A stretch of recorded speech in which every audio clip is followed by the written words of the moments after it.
Halo, Assalamualaikum warahmatullahi wabarakatuh. Bertemu lagi dengan saya. Kali ini kita akan belajar tentang materi selanjutnya, masih dalam bab sel, yaitu tentang mekanisme transport melalui membran plasma. Oke, langsung saja kita pelajari.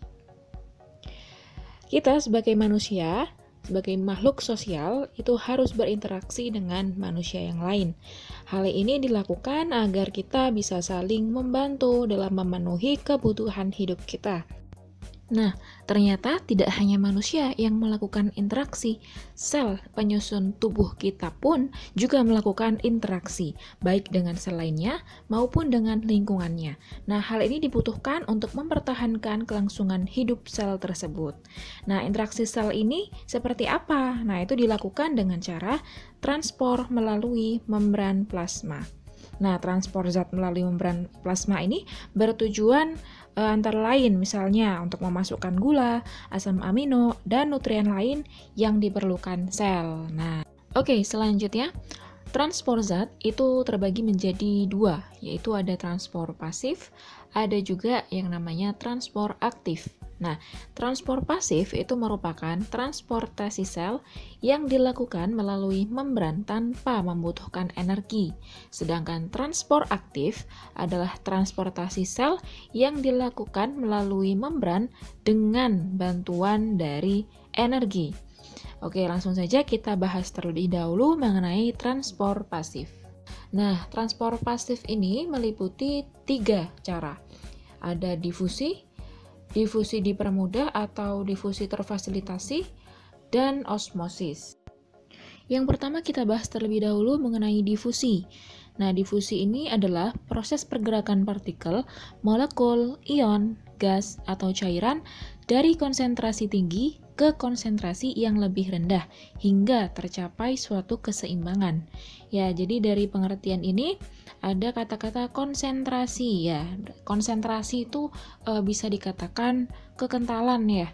Jadi kalau konsentrasinya tinggi berarti larutan itu pekat atau campuran zat itu pekat. Sedangkan untuk konsentrasi yang rendah itu berarti larutannya tidak pekat atau encer gitu ya.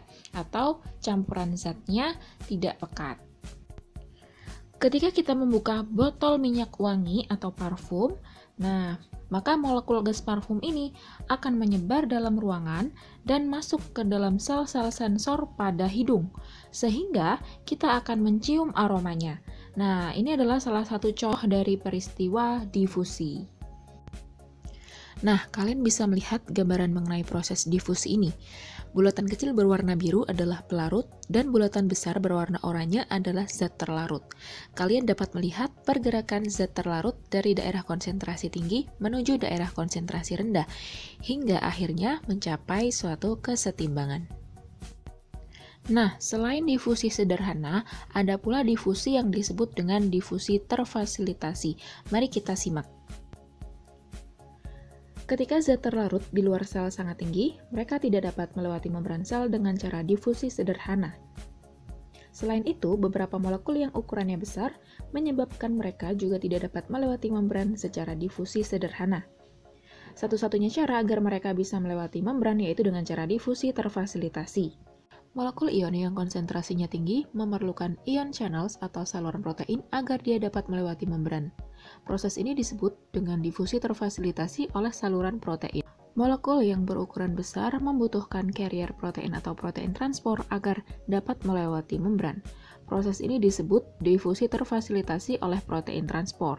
Selama proses difusi terfasilitasi oleh saluran protein, saluran tersebut memberi jalan kepada molekul seperti contohnya ion Na+ untuk melewati membran plasma.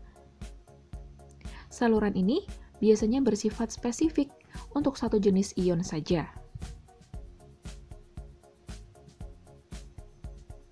Saluran ini juga memiliki gerbang penutup yang hanya akan terbuka saat terjadi proses difusi yang sesuai. Selama proses difusi terfasilitasi oleh protein transport, protein tersebut menyediakan jalan terhadap molekul besar seperti glukosa untuk melewati membran. Setiap molekul akan terikat pada protein transport terlebih dahulu. Untuk selanjutnya, protein tersebut akan mengubah bentuk sehingga molekul tersebut dapat melewati membran.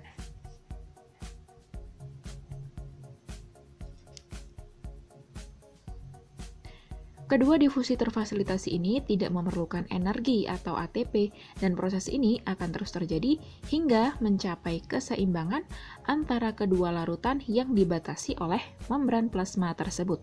Nah, selanjutnya contoh transport pasif yang ketiga yaitu osmosis. Osmosis adalah proses bergeraknya molekul pelarut atau air dari larutan dengan konsentrasi rendah atau hipotonik ke larutan dengan konsentrasi yang lebih tinggi atau hipertonik melalui selaput selektif permeable.